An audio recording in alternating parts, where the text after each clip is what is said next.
ఎప్పుడు చేసే రవ్వ కేసరి కాకుండా ఇలా ఒకసారి సేమియా కేసరి ట్రై చేసి చూడండి. అప్పుడప్పుడు ఇలా కూడా కేసరి చేయాలనుకుంటారు. టేస్ట్ అయితే అల్టిమేట్ గా ఉంటుంది.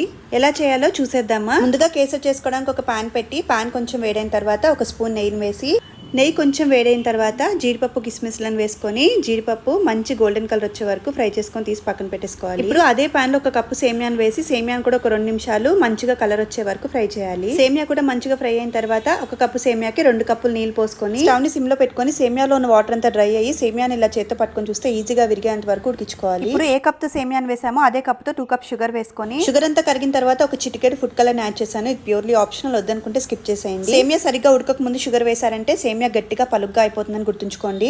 ఇప్పుడు షుగర్ అంతా బాగా కరిగి సేమియా దగ్గర పడుతున్నప్పుడు 2 స్పూన్స్ నెయ్యి వేసుకుని నెయ్యి కూడా సేమియాలో బాగా కలిసేలాగా కలుపుకోవాలి. ఇప్పుడు నెయ్యి అంతా బాగా కలిసిపోయిన తర్వాత 1 టీ స్పూన్ యాలకుల పొడి, నెయ్యిలో ఫ్రై చేసుకున్న డ్రై ఫ్రూట్స్ ను వేసి పాన్ కంటుకోకుండా వచ్చే వరకు ఉడికించామంటే టేస్టీగా సేమియా కేసరి రెడీ.